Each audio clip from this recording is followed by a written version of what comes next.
저 사람은 역적이 될 상입니다. 조선 천지를 뒤흔드는 권력자 앞에서 7살 아이가 손가락을 들어 가리켰습니다. 나는 새도 떨어뜨린다는 조영희정의 얼굴이 분노로 일그러졌습니다. 저 요망한 짐승의 새끼를 깊은 산속 우물에 던져버려라. 관군들이 아이를 거칠게 포박하고 부모는 피가 나도록 땅에 머리를 찌으며 울부짖었습니다. 칠흑 같은 우물 바닥으로 내던져진 아이는 온몸이 부서진 채 죽음을 기다렸습니다. 그때 어디선가 백발의 늙은이가 나타나 아이를 구해냈습니다. 내 눈은 세상을 바로잡을 하늘의 등불이니라. 과연 아이의 운명은 어떻게 될까요? 월화야담을 찾아주셔서 감사합니다. 구독과 좋아요는 사랑입니다.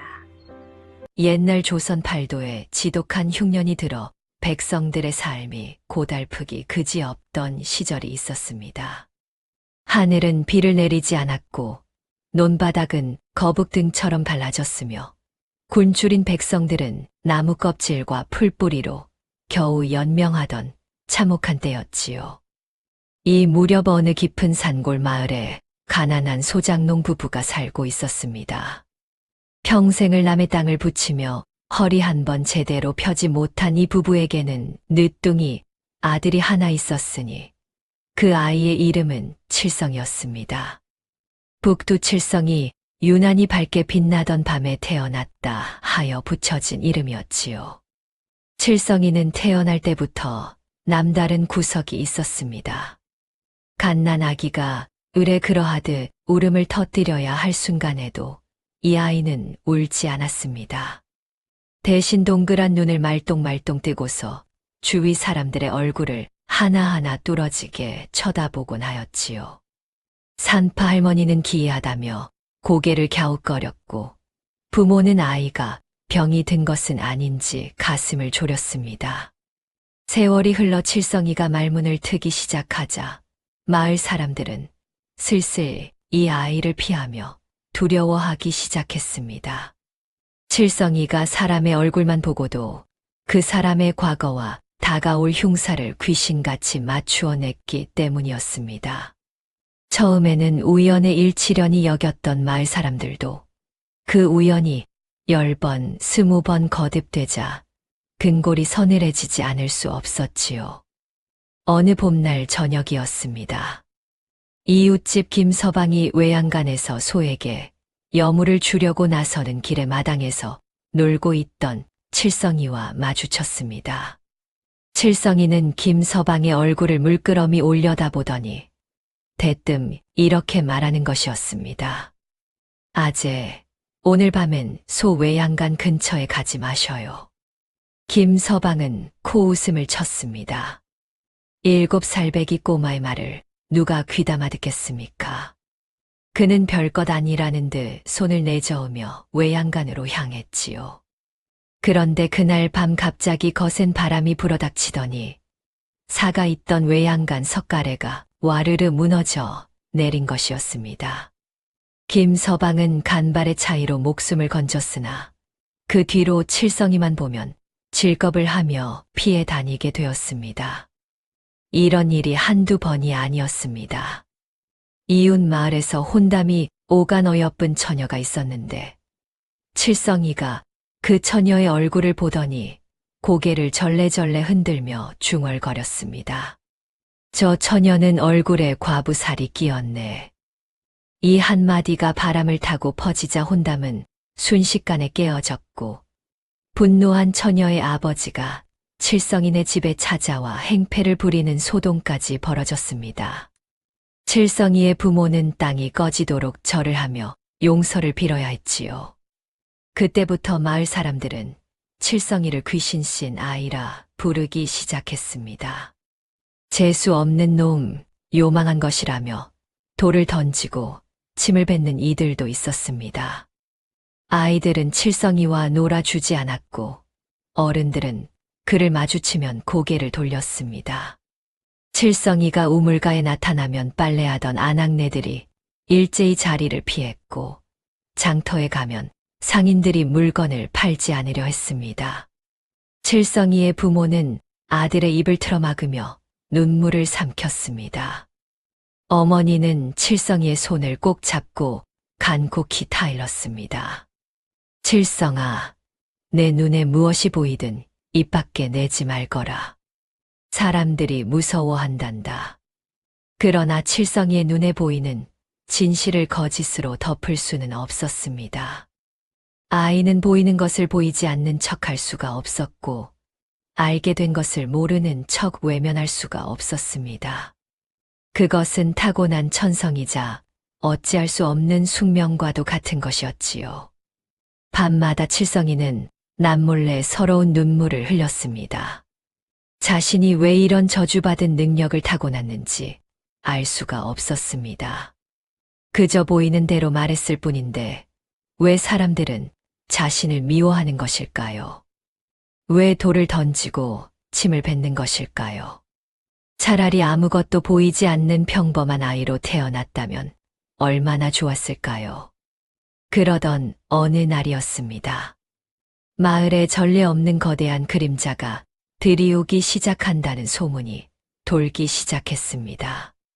한양에서 나는 새도 떨어뜨린다는 무소불위의 권력자 조영이정의 행차가 이 작은 고을을 지나간다는 것이었지요. 조영이정이라 하면 당대 조정에서 임금 다음 가는 권세를 휘두르는 자였습니다. 병약한 임금을 대신하여 국정을 주무르며 그에게 밉보인 자는 하루아침에 목이 달아나고 그에게 아첨하는 자는 하룻밤 사이에 출세가도를 달렸습니다. 조선팔도 어디를 가든 조영이정의 이름석 자만 들어도 벌벌 떠는 이가 없을 정도였지요. 마을 사또는 이 무시무시한 권력자에게 잘 보이기 위해 혈안이 되었습니다. 백성들의 고혈을 짜내어 길을 닦고 화려한 잔치를 준비하라 호통을 쳤습니다. 굶주린 백성들에게서 걷어들인 곡식으로 술을 빚고 삭도 주지 않고 장정들을 동원하여 가마가 지나갈 길에 깔끔히 자갈을 깔게 하였습니다. 칠성이의 부모 역시 이 노역에서 빠질 수 없었습니다. 아버지는 길을 닦는 일에 끌려가 며칠 밤낮을 굶어가며 곡괭이질을 해야 했고, 어머니는 잔치 음식을 준비하는데 차출되어 부엌에서 쓰러질 때까지 일을 해야 했습니다. 칠성이는 피골이 상접해가는 부모님의 모습을 지켜보며 가슴이 찢어지는 듯 했습니다. 그리고 문득 알 수 없는 불안감이 가슴 속에서 솟구쳐 올랐습니다. 다가오는 조영이정의 행차에서 무언가 거대한 피바람의 냄새가 본능적으로 느껴졌기 때문이었습니다. 행차 전날 밤, 칠성이는 깊은 잠을 이루지 못했습니다. 꿈속에서 핏빛 구름이 마을을 뒤덮고 수많은 사람들의 비명소리가 메아리치는 끔찍한 광경이 펼쳐졌습니다.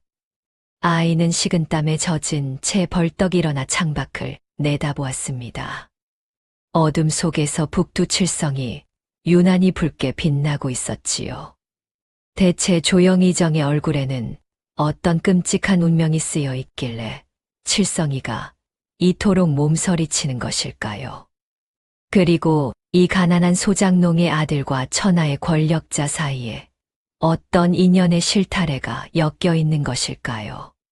칠성이의 부모는 가난 속에서도 아들을 끔찍이 사랑하였습니다. 세상 사람들이 아무리 손가락질하고 돌을 던져도 이 부부만큼은 칠성이의 편이 되어 주었지요. 어머니는 거칠게 갈라진 손으로 아들의 머리를 쓰다듬으며 늘 이렇게 말하곤 하였습니다. 남들이 뭐라 해도 너는 하늘이 주신 귀한 내 새끼다. 절대로 내 잘못이 아니란다. 아버지 역시 말은 없었으나 아들을 향한 마음만큼은 깊고 넓었습니다. 마을 사람들이 칠성이에게 돌을 던지려 하면 온몸으로 막아섰고 누군가 험담을 하면 주먹을 불끈 쥐며 참았습니다. 비록 남의 땅을 부치는 가난한 소장농이었으나 자식을 향한 사랑만큼은 어느 양반 대감 못지않았지요.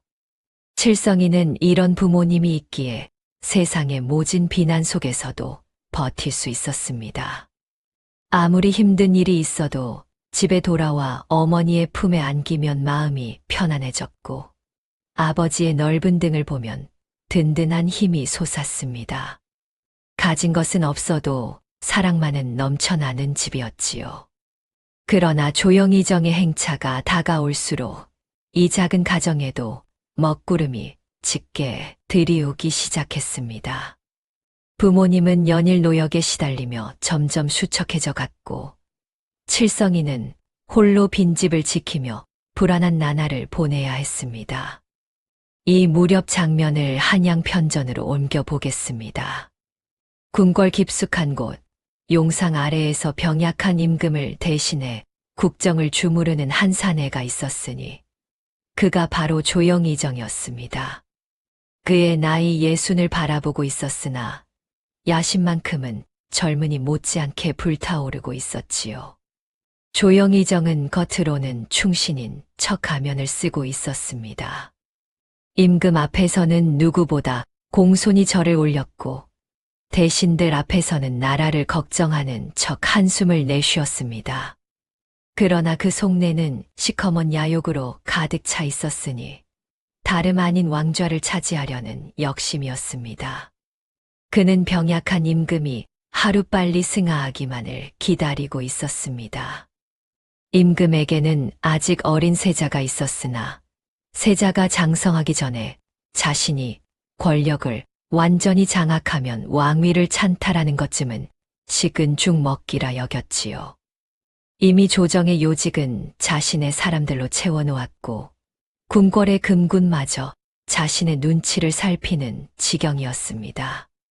그런데 조영희정에게는 한 가지 집착하는 것이 있었으니 그것은 바로 관상과 운명이었습니다. 그는 전국의 이름난 관상가들을 불러 모아 자신의 얼굴을 보게 하였습니다. 대부분의 관상가들은 목숨이 아까워 아첨하는 말만 늘어놓았지요. 대감마마의 얼굴은 제왕의 상이옵니다. 용의 기운이 이마에 서려 있사옵니다. 조영희정은 이런 말을 들을 때마다 흡족한 미소를 지었습니다. 그러나 마음 한구석에는 늘 불안이 자리 잡고 있었습니다. 혹시 진짜 관상가가 나타나 자신의 얼굴에서 다른 운명을 읽어내지는 않을까? 혹시 자신의 야심이 들통나 비참한 최후를 맞이하지는 않을까? 그 불안을 잠재우기 위해 그는 더욱 관상에 집착하게 되었습니다. 이번 지방 행차 역시 표면적으로는 민심을 살피기 위함이라 하였으나 진짜 목적은 따로 있었습니다. 영험한 기운이 있다는 산의 정기를 받아 자신의 운명을 더욱 강하게 만들기 위함이었지요. 어느 술사가 그 산에서 재를 올리면 천자의 운을 얻을 수 있다고 귀띔하였기 때문이었습니다. 행차가 다가올수록 마을 백성들의 고통은 극에 달했습니다. 사또의 채찍은 날이 갈수록 매서워졌고 쓰러지는 백성들은 하나둘 늘어만 갔습니다. 칠성이는 그런 마을의 풍경을 바라보며 가슴이 답답해졌습니다. 그의 눈에는 마을 전체에 낀 죽음의 그림자가 점점 짙어져 가는 것이 보였기 때문이었습니다. 행차 전날 밤, 노역을 마치고 돌아온 어머니는 기진맥진한 몸을 이끌고 저녁상을 차리려 하였습니다. 칠성이는 어머니의 손을 붙잡고 간곡히 말했습니다. 어머니, 내일 행차에 절대 나가지 마셔요. 붉은 피가 보입니다. 어머니는 아들의 말에 가슴이 철렁 내려앉았습니다. 칠성이의 예언이 빗나간 적이 없음을 누구보다 잘 알고 있었기 때문이었지요. 그러나 사또의 명을 어기면 당장 곤장을 맞고 옥에 갇히는 것이 그 시절의 법도였습니다. 어미도 알고 있단다. 하지만 어찌하겠느냐. 사또의 명을 거역할 수는 없지 않겠느냐. 어머니는 아들의 머리를 쓰다듬으며 애써 미소를 지었습니다. 그러나 그 미소 뒤에 숨은 두려움을 칠성이는 놓치지 않았습니다. 아버지 역시 침묵 속에 근심이 가득한 얼굴로 밤새 뒤척이다 새벽녘에야 겨우 눈을 붙였습니다. 마침내 운명의 날이 밝았습니다. 이른 아침부터 마을은 소란스러웠습니다. 사또의 하인들이 집집마다 돌아다니며 백성들을 불러 모았고 길가에는 어린아이부터 늙은이까지 모두 나와 무릎을 꿇고 엎드려야 했습니다. 칠성이의 가족 역시 사또의 서슬퍼런 채찍질에 못 이겨 행차가 지나갈 길목에 나가 흙바닥에 이마를 대야 했습니다. 한낮이 되자 멀리서 풍악 소리가 울려 퍼지기 시작했습니다. 화려한 깃발이 펄럭이고 갑옷을 입은 군사들이 위풍당당하게 행진해 왔습니다. 그 뒤를 이어 금박을 입힌 가마가 나타났으니 그 안에 바로 조영이정이 타고 있었지요. 가마가 마을 어귀에 들어서자 백성들은 숨소리조차 죽였습니다. 누구 하나 고개를 드는 이가 없었습니다. 그런데 바로 그때 가마의 비단 휘장이 살짝 거치더니 조영이정의 오만한 얼굴이 창밖으로 드러났습니다. 무표정한 눈으로 엎드린 백성들을 내려다보는 그 모습은 마치 개미떼를 굽어보는 것 같았습니다. 엎드려 있던 칠성이는 알 수 없는 힘에 이끌리듯 고개를 살짝 들어 가마 쪽을 바라보았습니다.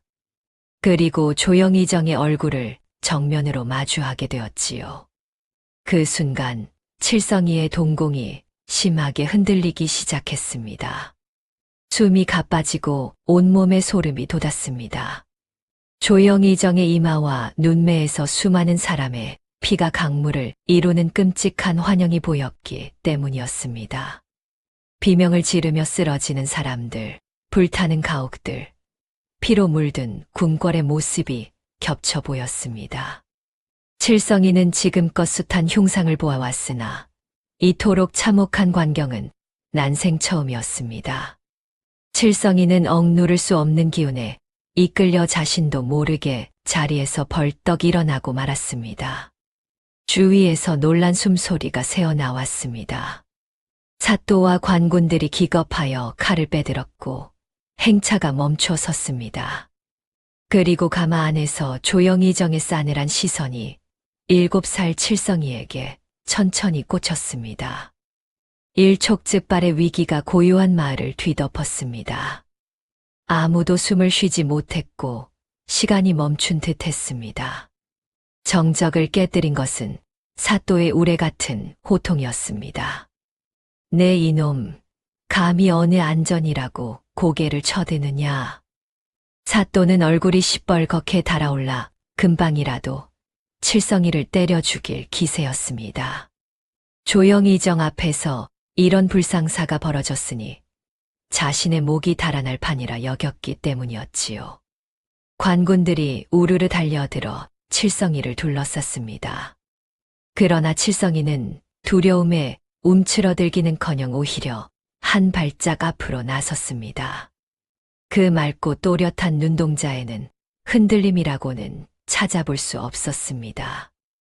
아이는 천천히 손을 들어 가마 안의 조영이정을 똑바로 가리켰습니다. 저 사람은 역적이 될 상입니다. 7살 아이의 입에서 터져 나온 충격적인 한마디에 온 마을이 얼어붙었습니다. 사또는 입을 딱 벌린 채 말을 잇지 못했고 관군들은 칼을 빼든 자세 그대로 굳어버렸습니다. 엎드려 있던 백성들 사이에서 숨 막히는 침묵이 흘렀습니다. 칠성이는 거기서 멈추지 않았습니다. 마치 무언가에 홀린 듯 아이는 더욱 또렷한 목소리로 외쳤습니다. 대감의 얼굴에 피바람이 불고 있습니다. 임금의 자리를 탐내다 결국 목이 달아날 끔찍한 흉상이 옵니다. 그 순간 가마의 비단 휘장이 활짝 젖혀지며 조영이정이 모습을 드러냈습니다. 그의 얼굴은 분노와 경악으로 일그러져 있었습니다. 평생을 권모술수 속에서 살아온 그였으나 이토록 당황한 적은 일찍이 없었습니다. 하차는 시골 촌구석에서, 그것도 7살짜리 코울리게에게서 자신의 가장 깊숙한 야심을 들킨 것이었으니까요. 조영희정은 제왕의 상을 만들기 위해 얼마나 많은 공을 들여왔던가요. 전국의 관상가들을 불러 모아 아첨을 듣고 술사들을 동원해 용한 기운을 받으려 애썼습니다. 그런 그에게 역적의 상이라니, 목이 달아날 흉상이라니. 이 한마디는 그의 가장 뼈아픈 영린을 건드린 것이었습니다. 조영희정의 눈에서 살기가 번뜩였습니다. 그는 낮고 음침한 목소리로 내뱉었습니다. 저 요망한 짐승의 새끼를 당장 내다 버려라. 그 말이 떨어지기 무섭게 칠성이의 부모가 벌떡 일어나 아들 앞을 가로막았습니다. 아버지는 두 팔을 벌려 아이를 감쌌고 어머니는 땅바닥에 머리를 찌으며 절규했습니다. 대감마마, 아이가 어려서 철이 없어 그러하옵니다. 제발 한 번만 용서해 주시옵소서. 어머니는 이마에서 피가 흐르도록 머리를 조아렸습니다. 아버지 역시 무릎을 꿇고 두 손을 싹싹 비볐습니다. 그러나 그들의 애원은 차갑게 무시당했습니다. 비켜라. 조영희정의 한마디에 관군들이 우르르 달려들었습니다. 아버지는 아들을 지키려 버텼으나 단숨에 발길질에 쓰러지고 말았습니다. 어머니는 칠성이의 손을 꼭 붙잡고 놓지 않으려 했으나 관군들이 무자비하게 그 손을 떼어놓았습니다. 칠성아, 칠성아. 어머니의 처절한 외침이 하늘을 찔렀습니다. 그러나 아무도 그 울부짖음에 귀 기울이지 않았습니다. 백성들은 두려움에 고개를 더욱 숙일 뿐이었고 사또는 조영희정의 눈치만 살피며 벌벌 떨고 있었습니다. 조영희정은 잔인한 미소를 입가에 띄우며 천천히 말했습니다. 저 놈을 빛 한 점 들지 않는 깊은 산속 말라붙은 우물에 던져버려라. 굶어 죽는 고통이 어떤 것인지 뼈저리게 맛보게 하라. 그 명령은 차갑고도 잔혹했습니다. 단순히 죽이는 것이 아니라 어둠 속에서 굶주림에 시달리다 천천히 죽어가게 하겠다는 것이었습니다. 관군들은 거친 멍석으로 칠성이를 둘둘 말았습니다. 아이는 숨조차 제대로 쉬지 못한 채 포박당했습니다. 칠성이는 멍석 틈으로 어머니의 얼굴을 마지막으로 바라보았습니다. 어머니는 관군들에게 짓밟히면서도 아들을 향해 손을 뻗고 있었습니다.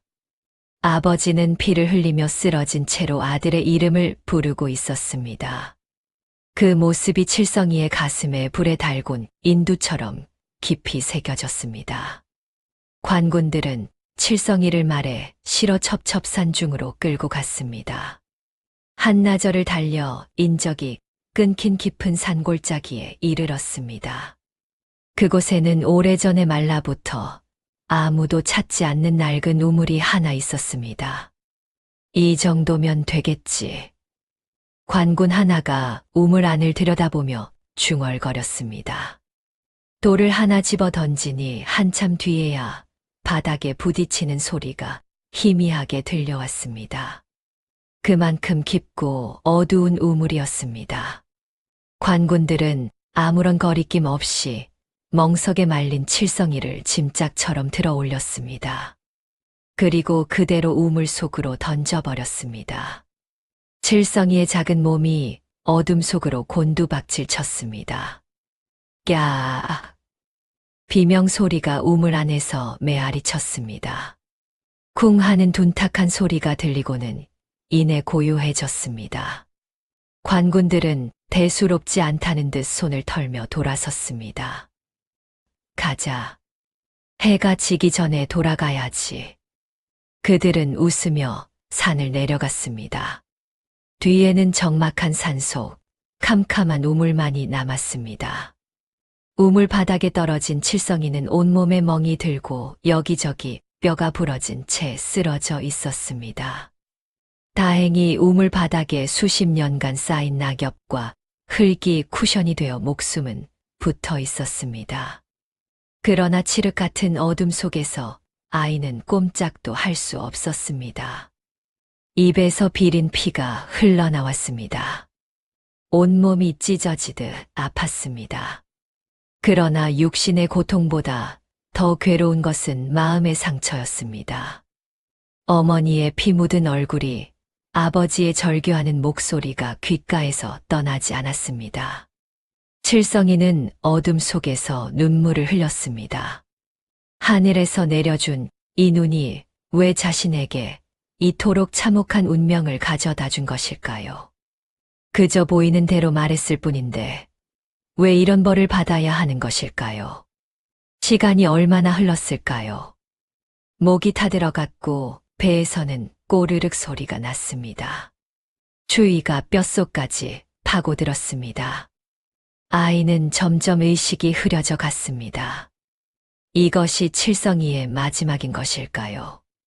천재적인 재능이 오히려 저주가 되어버린 이 아이는 그대로 어둠 속에서 쓰러져야 하는 것일까요? 칠흑 같은 어둠 속에서 굶어 죽어가는 아이에게 과연 한 줄기 빛이 찾아올 수 있을까요? 우물 바닥에서 칠성이는 삶과 죽음의 경계를 오가고 있었습니다. 의식은 점점 흐려져 갔고 온몸의 감각이 서서히 사라져 갔습니다. 이제는 고통조차 느껴지지 않았습니다. 그저 끝없는 어둠만이 아이를 감싸고 있었지요. 얼마나 시간이 흘렀을까요? 하루인지 이틀인지 분간조차 할 수 없었습니다. 칠성이는 이미 이 세상 사람이 아닌 듯 축 늘어져 있었습니다. 그때였습니다. 희미하게 귓가에 무언가 들려왔습니다. 바스락, 바스락. 낙엽을 밟는 발소리였습니다. 처음에는 꿈인가 싶었습니다. 죽어가는 자가 마지막으로 듣는 환청이려니 했습니다. 그러나 그 소리는 점점 가까워졌습니다. 이게 무슨 소리인고? 낮고 허스키한 목소리가 우물 위에서 들려왔습니다. 누군가 우물 안을 들여다보고 있었습니다. 칠성이는 마지막 남은 힘을 짜내어 신음을 토해냈습니다. 그 희미한 소리를 듣고 우물 위의 사람이 화들짝 놀랐습니다. 아니, 사람이 있단 말이냐. 조금만 참거라. 지금 내려가마. 곧이어 우물벽을 타고 내려오는 소리가 들렸습니다. 칠넝쿨을 잡고 조심스레 내려온 것은 백발이 성성한 노인이었습니다. 비록 머리카락은 눈처럼 하얗게 새었으나 몸놀림만큼은 날래고 민첩했습니다. 노인은 우물 바닥에 쓰러진 칠성이를 보고는 가슴이 철렁 내려앉았습니다. 이토록 어린 아이가 이 깊은 우물 속에 버려져 있다니. 도대체 누가 이런 천인공노할 짓을 저질렀단 말인가. 노인은 급히 아이를 품에 안았습니다. 다행히 가느다란 숨이 아직 붙어 있었습니다. 살아있구나. 이 늙은이가 구해주마. 조금만 버텨라. 노인은 칠넝쿨에 아이를 단단히 묶고 온 힘을 다해 우물 밖으로 기어올랐습니다. 60이 훨씬 넘은 나이에 어린아이를 업고 깊은 우물을 오르는 것은 결코 쉬운 일이 아니었습니다. 그러나 노인은 이를 악물고 한 발 한 발 올랐습니다. 손바닥이 까지고 무릎이 긁혔으나 멈추지 않았습니다. 마침내 햇빛 아래로 올라온 노인은 칠성이를 업고 산속 깊은 곳에 있는 자신의 움막으로 향했습니다. 그 움막은 세상과 단절된 깊은 산골짜기에 숨어 있었습니다. 아무도 찾지 않는 세상 사람들의 기억에서 잊힌 곳이었지요. 이 노인의 정체는 평범한 산골 늙은이가 아니었습니다. 그는 과거 임금의 스승이자 조선 최고의 학자로 이름을 날렸던 대제학 송대감이었습니다. 30년 전 영의정의 자리에까지 올랐던 그는 바로 조영의정의 모함에 빠져 영모죄를 뒤집어 쓰고 이 깊은 산골로 숨어들어야 했던 것입니다. 송대감은 움막에 도착하자마자 아이를 따뜻한 방에 눕히고 밤을 새워가며 간호하기 시작했습니다. 직접 산에서 캐온 약초로 탕약을 다리고 조심스레 미음을 떠먹였습니다. 상처에는 약을 바르고 부러진 뼈는 부목을 대어 고정시켰습니다. 하루가 지나고 이틀이 지났습니다. 사흘째 되는 날 새벽, 기적처럼 칠성이가 눈을 떴습니다. 처음에는 자신이 어디에 있는지 분간하지 못했습니다. 어둡고 차가운 우물 바닥이 아닌 따뜻하고 아늑한 방 안이었습니다. 천장에서는 약가리는 냄새가 은은히 풍겼습니다. 칠성이는 천천히 고개를 돌렸습니다. 그리고 자신의 곁에 앉아 걱정스러운 눈으로 내려다보고 있는 백발 노인을 발견했습니다. 아이는 본능적으로 노인의 얼굴을 응시했습니다. 그것은 어릴 때부터 해온 습관이었고, 이제는 숨 쉬듯 자연스러운 행동이었지요. 할아버지 얼굴은, 칠성이는 쉰 목소리로 중얼거렸습니다. 송대감은 놀라 아이의 말에 귀를 기울였습니다. 할아버지 얼굴은 먹구름에 가려져 있지만 언젠가 세상을 비출 따뜻한 태양의 상입니다. 죽다 살아난 아이의 입에서 나온 첫마디가 이것이었습니다. 송대감은 크게 놀라지 않을 수 없었습니다. 어린 나이에 사경을 헤매다 깨어나자마자 관상을 읽다니, 그것도 자신의 처지를 정확히 꿰뚫어 보다니. 이 아이는 결코 범상치 않은 인물이었습니다. 내가 어찌 그런 것을 아느냐? 송대감이 조심스레 물었습니다. 칠성이는 힘겹게 입술을 달싹였습니다. 제 눈에 보입니다. 태어날 때부터 사람의 얼굴에서 운명이 보였습니다. 그리고 칠성이는 자신에게 무슨 일이 있었는지 천천히 털어놓았습니다. 마을 사람들에게 손가락질당하며 자란 것, 조영이정의 행차에서 역적이 될 상이라 외쳤던 것, 그로 인해 우물에 버려졌던 것까지. 이야기를 다 듣고 난 송대감의 얼굴에 복잡한 감정이 스쳐 지나갔습니다. 조영이정이라 하였느냐? 송대감의 목소리가 낮게 가라앉았습니다. 그 이름을 듣는 순간 노인의 눈에 깊은 분노와 서글픔이 어렸습니다. 바로 자신을 모함하여 이 산골까지 내몬 원수의 이름이었기 때문입니다. 송대감은 잠시 침묵하다가 천천히 입을 열었습니다. 그 자는 나의 원수이기도 하다. 30년 전 나를 영모로 몰아 이 깊은 산 속에 숨어 살게 만든 자가 바로 그 잔이라. 칠성이는 놀라 노인을 바라보았습니다. 같은 사람에게 인생을 짓밟힌 두 사람이 이 깊은 산 속에서 우연히 만난 것입니다. 아니, 어쩌면 이것은 우연이 아닌지도 모릅니다. 하늘이 정해준 인연이었는지도 모르는 일이지요. 송대감은 칠성이의 손을 꼭 잡았습니다. 그 거칠지만 따뜻한 손길에 칠성이의 눈가에 눈물이 맺혔습니다. 살면서 부모님 외에 이토록 따뜻한 손길을 느껴본 적이 없었습니다. 너의 그 눈은 저주가 아니다. 썩어 빠진 세상을 바로잡을 하늘의 등불이니라. 송대감은 아이를 껴안고 눈물을 흘렸습니다. 세상에 버림받은 두 사람이 서로를 끌어안고 함께 울었습니다. 그 눈물에는 원한도 있었고 서러움도 있었으나 무엇보다 서로를 만났다는 위안과 희망이 담겨 있었습니다. 그날 이후 송대감은 칠성이를 제자로 삼았습니다. 단순히 얼굴의 생김새만 보는 관상이 아니라 사람의 마음과 우주의 이치를 꿰뚫어 보는 심상의 학문을 가르치기로 결심한 것입니다. 글자 하나 모르던 빈농의 아이가 조선 최고의 지성에게 학문을 배우게 된 것입니다. 천자문부터 시작하여 사서삼경을 읽고 역학과 천문을 익히며 무엇보다 사람의 마음을 읽는 법을 전수받았습니다. 첩첩산중 작은 움막에서 두 사람의 은밀하고도 치열한 수련이 시작되었습니다.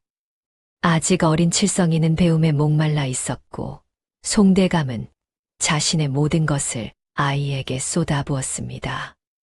밤마다 두 사람은 하늘의 별을 바라보며 복수와 정의를 다짐했습니다. 언젠가 반드시 조영희정의 죄를 만천하에 밝히고 억울하게 죽어간 이들의 원한을 풀어주리라고. 10년의 세월이 흐르면 과연 칠성이는 어떤 통찰력을 갖추게 될까요? 그리고 두 사람의 복수는 이루어질 수 있을까요? 강산이 변한다는 10년의 세월이 흘렀습니다. 깊은 산속 움막에서 학문을 익히던 어린 칠성이는 어느덧 17살의 훤칠한 청년으로 장성하였습니다. 얼굴에는 총명함이 넘쳤고 눈빛에는 깊은 지혜가 서려 있었습니다. 칠성은 이제 단순히 얼굴만 보고 명주를 읽어내는 수준을 훌쩍 넘어서 있었습니다. 상대의 눈빛 한 번, 손짓 하나, 말투의 떨림만 보아도 그 사람의 심리적 약점과 뼛속 깊이 숨긴 욕망까지 읽어낼 수 있는 경지에 올랐지요. 송대감이 전수한 심상의 학문이 칠성의 타고난 재능과 만나 놀라운 결실을 맺은 것이었습니다. 송대감 역시 세월의 무게를 피할 수는 없었습니다. 머리카락은 더욱 하얗게 새었고 허리는 조금 굽었습니다. 그러나 눈빛만큼은 여전히 형형하게 빛났습니다. 무엇보다 이제는 혼자가 아니었습니다. 자신의 모든 것을 물려받을 제자가 곁에 있었으니까요. 어느 봄날 아침이었습니다. 칠성이 약초를 캐러 산 아래 마을 근처까지 내려갔다가 심상치 않은 광경을 목격하였습니다.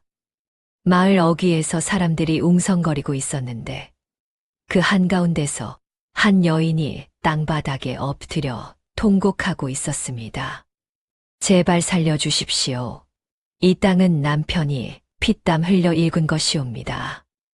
가까이 다가가 사연을 들어보니 그 여인은 3년 전 남편을 잃은 가난한 과부였습니다. 남편이 남긴 작은 밭되기 하나로 어린 자식 셋을 키우며 근근히 살아가고 있었는데 새로 부임한 사또가 그 땅을 억지로 빼앗으려 한다는 것이었습니다. 신임 사또는 탐욕스럽기로 이름난 자였습니다. 부임하자마자 온갖 명목으로 백성들의 재산을 갈취하였고 거역하는 자는 죄를 뒤집어 씌워 옥에 가두었습니다. 과부의 밭은 풍수가 좋아 자신의 별장터로 삼으려 눈독을 들이고 있었던 것이지요. 땅 문서를 내놓지 않으면 곤장 100개를 맞을 줄 알아라. 사또의 호통 소리가 마을 어귀까지 들려왔습니다. 칠성은 주먹을 불끈 쥐었습니다. 이대로 두고 볼 수는 없었습니다. 칠성은 급히 움막으로 돌아가 송대감에게 상황을 알렸습니다. 이야기를 다 들은 송대감은 고개를 끄덕이며 자리에서 일어났습니다. 배운 것을 세상의 약자들을 위해 쓸 때가 온 것 같구나. 두 사람은 신분을 숨기기 위해 남루한 보부상 차림으로 변장하였습니다. 해진 두루마기에 때 묻은 갓을 쓰고 등에는 낡은 보찜을 졌습니다. 누가 보아도 팔도를 떠도는 가난한 장사치로밖에 보이지 않았지요. 관아 앞마당에 도착했을 때 과부는 이미 곤장을 맞고 있었습니다. 땅 문서를 빼앗으려는 사또와 죽어도 내놓을 수 없다며 버티는 과부 사이에서 피가 튀고 있었습니다. 어린 자식 셋은 어머니 곁에서 목 놓아 울고 있었습니다. 그만. 칠성의 우렁찬 목소리가 관아 마당에 울려 퍼졌습니다. 곤장을 들고 있던 관노가 멈칫하였고 사또가 벌컥 화를 내며 소리쳤습니다. 네 놈이냐, 감히 관아에서 행패를 부리느냐. 칠성은 당당하게 마당 한가운데로 걸어 들어갔습니다. 그리고 사또의 얼굴을 똑바로 쳐다보았습니다. 그 순간 칠성의 눈에 사또의 과거와 현재, 그리고 숨겨진 치부가 선명하게 들어왔습니다. 사또 나리. 칠성은 낮지만 또렷한 목소리로 말을 시작했습니다. 나리의 미간의 검은 기운이 짙게 서려 있습니다. 3년 전 한양김 진사에게 받은 은자 300냥의 원한이 아직도 나리의 얼굴에 새겨져 있군요. 사또의 얼굴이 순식간에 창백해졌습니다. 3년 전 뇌물을 받고 죄인을 풀어준 일은 아무도 모르는 비밀이었습니다. 그런데 이 촌놈이 어찌 그것을 알고 있단 말인가요? 헛소리를 짓거리는 게냐? 사또가 발끈하며 칼을 빼들려 하였습니다. 그러나 칠성은 조금도 물러서지 않았습니다. 그뿐이 아닙니다. 나리의 왼쪽 눈가에 도살인 그림자는 작년에 이 고을 곡식 500석을 빼돌려 사사로이 팔아먹은 죄의 흔적이옵니다. 그 증거가 아직 나리의 사랑채 마루 밑에 숨겨져 있지 않습니까? 사또는 뒤로 비틀거리며 의자에 털썩 주저앉았습니다. 숨겨둔 장부를 어찌 알았단 말인가요? 얼굴에서 핏기가 싹 빠지고 식은땀이 줄줄 흘러내렸습니다. 바로 그때 뒤에서 지켜보던 송대감이 앞으로 나섰습니다. 늙은 보부상 차림이었으나 그 위엄은 숨길 수 없었습니다. 송대감은 경국대전의 법률 조항을 줄줄이 외기 시작했습니다. 경국대전 형전에 이르기를 수령이 백성의 토지를 강탈함은 장일백에 처하고 파직에 이른다 하였으며 공물을 빼돌린 자는 도형 3년에 처한다 하였습니다. 관아에 모인 백성들이 술렁거리기 시작했습니다. 아전들의 얼굴에도 동요가 번졌습니다. 송대감은 이어서 과부의 남편이 땅을 개간할 때 받은 허가 문서와 납세 기록을 근거로 들어 이 땅이 명백히 과부의 소유임을 조목조목 입증해냈습니다. 관상의 심리전과 완벽한 법률의 논리가 합쳐지자 사또는 더 이상 버틸 수가 없었습니다. 자신의 비리가 만천하에 드러날까 두려웠고 더 큰 화를 자초할 수 없다는 것을 깨달았습니다. 그만하거라. 본관이 잠시 착오가 있었다. 사또는 손을 내저으며 물러섰습니다. 과부에게 땅 문서를 돌려주고 마지못해 곤장형도 취소하였습니다. 완벽한 승리였습니다. 과부는 피가 묻은 얼굴로 칠성과 송대감에게 엎드려 절을 올렸습니다. 은인이시옵니다. 이 은혜를 어찌 갚아야 할지 모르겠습니다. 칠성은 과부를 부축하여 일으키며 말했습니다. 은혜를 갚을 필요 없습니다. 부디 아이들 잘 키우시고 건강히 사십시오. 이 일이 있은 후 신출귀몰한 도사와 그 제자의 소문이 삽시간에 퍼져나갔습니다. 얼굴만 보고 과거의 죄를 읽어내고 법률로 권력자를 굴복시킨 신비로운 두 사람의 이야기가 입에서 입으로 전해졌습니다. 그러나 칠성은 이 작은 승리에 만족하지 않았습니다. 움막으로 돌아가는 길에 칠성은 송대감에게 말했습니다. 스승님, 오늘 일은 시작에 불과합니다. 진짜 썩은 뿌리는 한양에 있습니다. 송대감은 고개를 끄덕였습니다. 두 사람 모두 알고 있었습니다. 조영이정이 건재한 한 조선팔도 어디를 가든 이런 부조리는 사라지지 않을 것이라는 것을. 그 무렵 한양에서는 조영이정의 권세가 하늘을 찌르고 있었습니다. 병약한 임금은 침전에서 좀처럼 일어나지 못하였고 조정의 모든 일은 조영이정의 손아귀에서 좌지우지되고 있었습니다. 그는 가짜 무당과 어용 관상가들을 동원하여 신하들을 겁박하고 자신에게 반대하는 자들을 하나씩 제거해 나가고 있었습니다.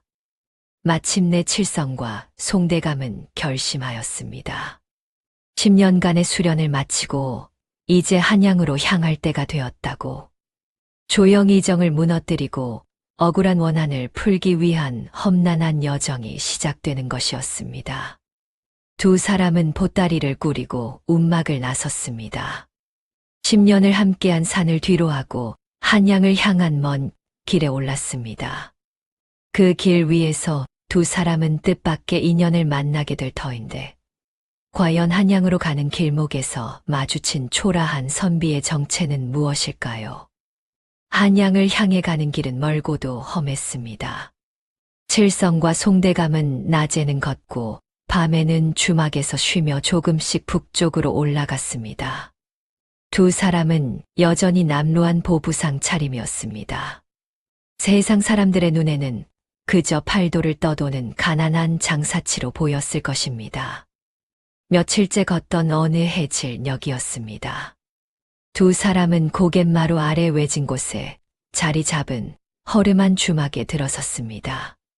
지붕에는 이끼가 끼고 처마는 삐뚤어진 낡은 주막이었으나 해가 저무는 마당에 다른 선택지가 없었습니다. 주막 안은 술 냄새와 담뱃진 연기로 자욱했습니다. 구석구석에 나그네들이 앉아 막걸리를 마시고 있었고 주모가 분주히 오가며 시중을 들고 있었습니다.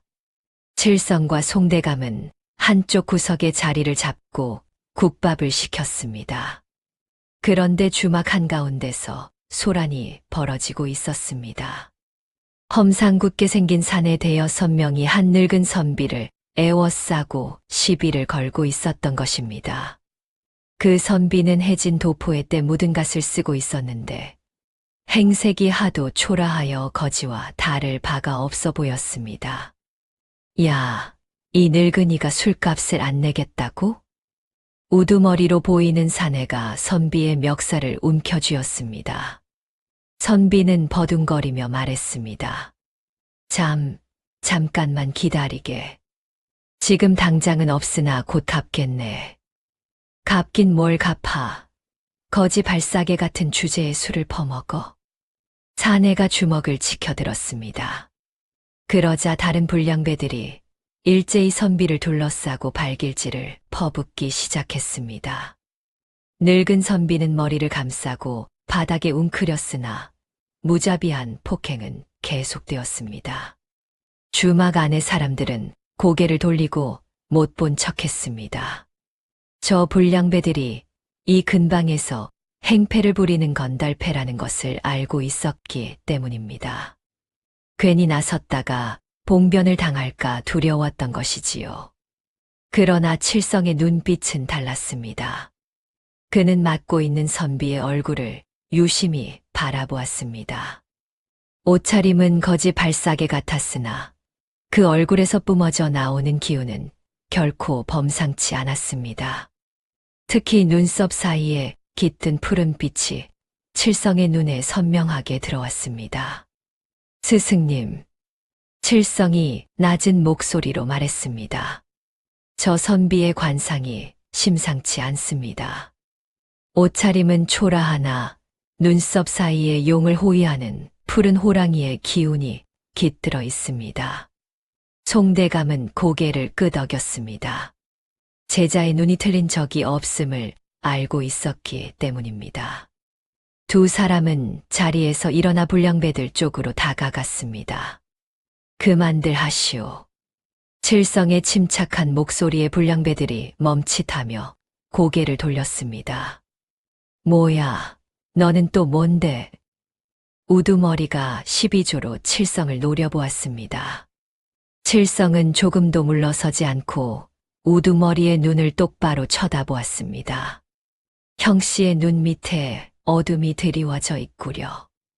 어젯밤 도박판에서 은자 10냥을 잃었으나 집에 가면 숨겨둔 첩에게 갈 돈이라 아내에게는 차마 말하지 못하고 있지 않소.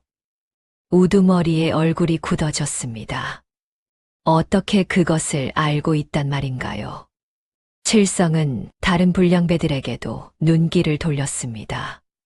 옆에 있는 형씨는 작년에 이웃집 소를 훔쳐 팔아먹은 죄가 얼굴에 쓰여 있고 그 뒤 형씨는 장모에게 빌린 돈을 갚지 않아 처가와 인연을 끄는 것이 관상에 드러나 있구려. 불량배들의 얼굴이 하나같이 창백해졌습니다. 저마다 숨기고 있던 치부가 만천하에 드러난 것입니다. 주막 안의 사람들이 웅성거리기 시작했고 불량배들은 얼굴을 붉히며 당황했습니다. 이놈이 어디서 헛소리를. 우두머리가 칠성에게 주먹을 휘둘렀습니다. 그러나 칠성은 가볍게 몸을 비틀어 피했고 뒤에서 송대감이 지팡이를 휘둘러 우두머리의 다리를 걸었습니다. 우두머리가 벌러덩 나자빠졌고 나머지 불량배들은 겁에 질려 도망치기 시작했습니다. 요망한 놈들, 두고 보자. 불량배들은 욕설을 내뱉으며 황급히 주막을 빠져나갔습니다. 뒤에는 멍투성이가 된 늙은 선비만 남았습니다. 송대감은 선비를 부축하여 자리에 앉혔습니다. 칠성은 주모에게 따뜻한 국밥과 약주를 시켰습니다. 선비의 술값까지 대신 갚아주고 상처에 바를 약도 구해왔습니다. 고맙네. 선비는 연신 허리를 굽히며 감사 인사를 했습니다. 그리고 스스로를 이렇게 소개했습니다. 나는 10년째 과거에 낙방하여 이리저리 떠도는 한심한 촌부라네. 이름은 박명호라 하네. 칠성은 의미심장한 미소만 지을 뿐 아무 말도 하지 않았습니다. 선비의 눈썹 사이에 서린 푸른 기운이 단순한 낙방 선비의 것이 아님을 이미 읽어냈기 때문이었습니다. 그러나 상대가 정체를 밝히지 않는데 굳이 캐물을 필요는 없었지요. 세 사람은 함께 밤을 보내고 다음 날 아침 헤어졌습니다. 선비는 북쪽으로, 칠성과 송대감은 계속 한양 쪽으로 길을 재촉했습니다. 며칠 후 두 사람은 다음 고을에 도착하였습니다. 그런데 이 고을의 분위기가 심상치 않았습니다. 백성들의 얼굴에는 굶주림의 그림자가 짙게 드리워져 있었고 여기저기서 탄식과 원망 소리가 들려왔습니다. 사연을 들어보니 이 고을의 수령이 나라에서 보낸 구휼미를 몰래 빼돌려 사사로이 팔아먹었다는 것이었습니다. 굶주린 백성들이 관아에 호소해 보았으나 도리어 곤장을 맞고 쫓겨났다고 했습니다. 칠성은 이를 악물었습니다. 송대감 역시 분노에 떨었습니다. 두 사람이 어찌 해볼 방도를 찾고 있을 때였습니다. 갑자기 관아 쪽에서 천지를 뒤흔드는 고함 소리가 울려 퍼졌습니다. 암행어사 출두야. 두 사람은 화들짝 놀라 관아 쪽으로 달려갔습니다. 관아 앞마당에는 금부도사들이 줄지어 들어서고 있었고 그 선두에 위풍당당하게 마패를 높이 든 관인이 서 있었습니다. 칠성은 그 관인의 얼굴을 보고 눈이 휘둥그레졌습니다. 다름 아닌 며칠 전 주막에서 구해주었던 그 초라한 늙은 선비였기 때문입니다. 해진 도포와 때 묻은 갓은 온데간데 없고 지금은 붉은 관복을 입고 당당히 어명을 집행하고 있었습니다. 암행어사는 우레 같은 목소리로 외쳤습니다. 수령의 죄목을 낱낱이 밝히노라. 첫째, 구휼미 500석을 빼돌려 사사로이 팔아먹은 죄. 둘째, 백성의 호소를 묵살하고 곤장을 친 죄. 셋째, 상납금을 착복한 죄. 탐관오리인 수령은 얼굴이 흙빛이 되어 벌벌 떨었습니다. 금부도사들이 달려들어 그를 포승줄로 꽁꽁 묶었고 아전들도 줄줄이 끌려 나왔습니다. 백성들은 환호하며 만세를 불렀습니다. 일이 마무리된 후 암행어사는 조용히 칠성과 송대감을 찾아왔습니다. 그리고 두 사람 앞에 무릎을 꿇고 깊이 절을 올렸습니다. 며칠 전의 은혜를 잊지 않았습니다. 칠성은 암행어사를 부축하여 일으켰습니다. 암행어사는 눈물을 글썽이며 송대감을 바라보았습니다. 스승님, 정령 스승님이십니까? 송대감이 놀라 되물었습니다. 나를 아느냐? 암행어사는 오열하며 말했습니다. 스승님, 소인은 30년 전 스승님 밑에서 글을 배웠던 박명호이옵니다. 스승님께서 역모에 휘말려 사라지셨을 때 소인은 하룻밤을 통곡하였습니다. 송대감의 눈에도 눈물이 맺혔습니다.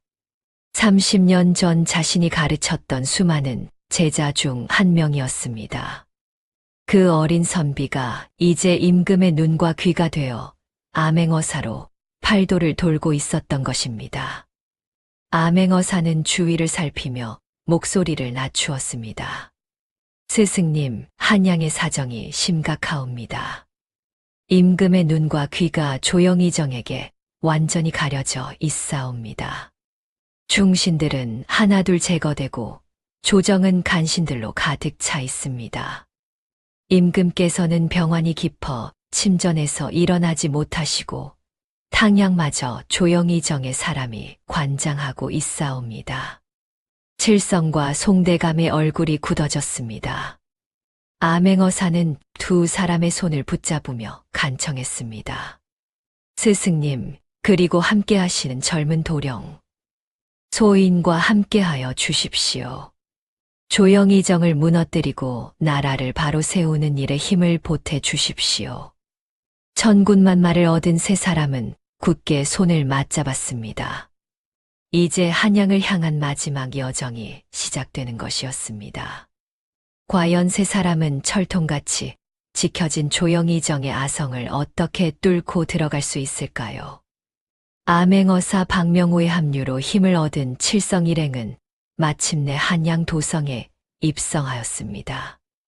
거대한 숭례문을 지나 도성 안으로 들어서는 순간 칠성은 가슴이 벅차오르는 것을 느꼈습니다. 10년 전 어린 나이에 우물 속에 버려졌던 그가 이제 원수의 심장부로 들어가는 것이었습니다. 그러나 한양의 풍경은 칠성이 상상했던 것과는 사뭇 달랐습니다. 거리에는 화려한 가마와 비단 옷을 입은 양반들이 오갔으나 그 이면에는 어두운 그림자가 짙게 드리워져 있었습니다. 곳곳에서 포졸들이 눈을 번뜩이며 순찰을 돌고 있었고 백성들은 고개를 숙인 채 종종걸음으로 지나갔습니다. 암행어사가 낮은 목소리로 설명하였습니다. 조영이정에게 반대하는 선비들은 모조리 투옥되고 있습니다. 지난달에만 20명이 넘는 대신들이 역모죄로 끌려갔습니다. 누구도 입을 열지 못하고 누구도 거역하지 못합니다. 세 사람은 조심스레 조영이정의 저택 근처를 살폈습니다. 저택은 왕궁보다 더 화려하고 웅장했습니다. 높은 담장에는 날카로운 창칼이 박혀 있었고 정문에는 갑옷을 입은 사병들이 삼엄하게 지키고 있었습니다. 저택으로 들어가는 길목마다 초소가 세워져 있어 파리 한 마리도 들어갈 수 없을 것처럼 보였습니다. 더욱 놀라운 것은 저택 앞에 줄지어 선 사람들이었습니다. 뇌물을 바치려는 자들의 행렬이 거리를 빙 두르고 있었습니다. 은자가 든 상자, 비단 꾸러미, 산의 진미가 담긴 함등을 들고 차례를 기다리는 자들이 끝이 보이지 않았습니다. 칠성은 저택을 둘러보며 생각에 잠겼습니다. 정면으로 돌파하는 것은 불가능했습니다. 수백 명의 사병을 상대로 싸울 수는 없는 노릇이었으니까요. 다른 방법을 찾아야 했습니다. 며칠간 저택 주변을 살핀 끝에 칠성은 한 가지 방법을 찾아냈습니다. 저택에서는 매일 엄청난 양의 땔감을 소비하고 있었는데 이 땔감을 납품하는 일꾼들은 비교적 검문이 느슨했습니다. 칠성은 이 틈을 노리기로 했습니다. 칠성은 벙어리 행세를 하기로 했습니다. 말을 못하는 척하면 신문을 당해도 정체가 드러날 위험이 적었기 때문입니다. 낡은 옷을 입고 얼굴에 숯검댕을 묻힌 뒤 땔감을 지고 저택으로 들어가는 일꾼들 틈에 섞여들었습니다. 첫날은 무사히 땔감을 부엌에 내려놓고 나왔습니다. 둘째 날도 셋째 날도 마찬가지였습니다. 아무도 칠성을 의심하지 않았습니다. 말도 못하고 고개만 끄덕이는 불쌍한 벙어리 일꾼으로만 여겼지요.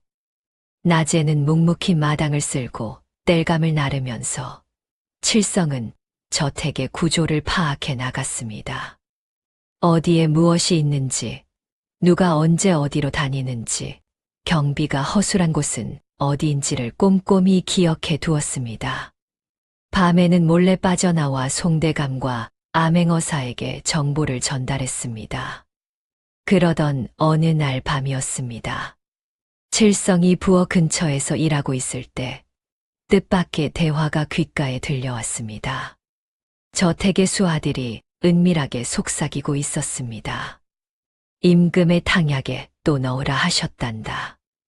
벌써 석 달째가 아니냐. 효험이 있기는 한 건가. 대감 마마께서 알아서 하시겠지. 우리는 시키는 대로만 하면 된다. 칠성은 숨을 죽이고 귀를 기울였습니다. 탕약에 무엇을 넣는다는 것일까요? 조각조각 들려오는 대화를 맞추어 보니 끔찍한 진실이 드러났습니다. 조영의정이 임금의 탕약에 서서히 독을 타서 승하하게 만들려는 음모를 꾸미고 있었던 것입니다. 칠성의 등에 식은땀이 흘렀습니다. 이 사실을 빨리 스승님과 암행어사에게 알려야 했습니다. 그러나 더 확실한 증거가 필요했습니다. 말로만 전해서는 아무도 믿지 않을 것이었습니다. 한편 저택 밖에서는 송대감이 옛 제자들을 은밀히 규합하려 애쓰고 있었습니다. 30년 전 자신이 가르쳤던 선비들 중 살아남은 이들을 찾아다녔으나 대부분 조영의정을 두려워하여 선뜻 나서지 못했습니다. 조영의정의 사병들이 도처에 깔려 있어 옴짝달싹할 수 없는 상황이었습니다. 시간이 촉박했습니다. 임금의 병세는 날로 깊어지고 있었고 독의 양은 점점 늘어나고 있을 터였습니다. 지체하면 할수록 임금의 목숨이 위험했습니다. 마음이 급해진 칠성은 위험을 무릅쓰기로 했습니다. 저택 깊숙한 곳에 조영의정의 비밀 서고가 있다는 것을 알아냈는데 그곳에 독약 제조 일지와 영모의 증거가 숨겨져 있을 것이라 짐작했습니다. 어느 날 밤 칠성은 모두가 잠든 틈을 타서 비밀 서고로 향했습니다. 달빛조차 들지 않는 어두운 밤이었습니다. 칠성은 숨을 죽이고 담장을 타넘어 서고가 있는 별채로 접근했습니다. 서고의 자물쇠는 굳게 잠겨 있었습니다. 칠성은 낮에 미리 숨겨두었던 쇠꼬챙이로 조심스레 자물쇠를 열었습니다. 찰칵 소리와 함께 문이 열렸습니다. 서고 안에는 수많은 문서들이 쌓여 있었습니다. 칠성은 급히 문서들을 뒤지기 시작했습니다. 뇌물수수 장부, 관직 매매 기록, 그리고 마침내 독약 제조 일지를 발견했습니다. 날짜별로 얼마만큼의 독을 탕약에 넣었는지가 상세히 기록되어 있었습니다. 바로 이것이었습니다.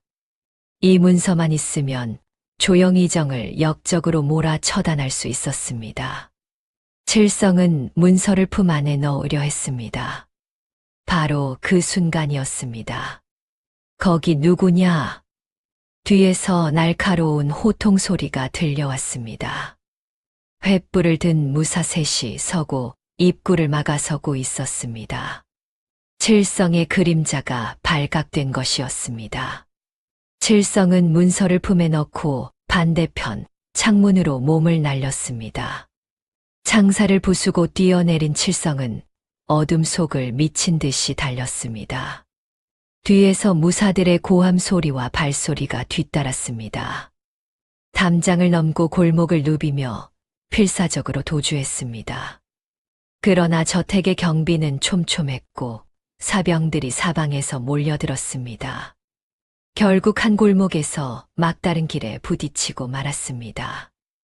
무사들이 칼을 빼들고 다가왔습니다. 칠성은 맨손으로 맞서 싸웠으나 중과부적이었습니다. 치열한 몸싸움 끝에 칠성은 다리에 깊은 상처를 입고 쓰러졌습니다. 품에 넣었던 문서가 바닥에 흩어졌고 무사들이 그것을 주워들었습니다. 이놈이 서고에서 문서를 훔쳐내려 했습니다. 포박당한 칠성은 조영이정 저택에 깊고 빛 한 점 들지 않는 차가운 지하 돌방 감옥으로 끌려갔습니다. 차가운 쇠사슬이 손목과 발목을 옥죄었고 철문이 굳게 잠겼습니다.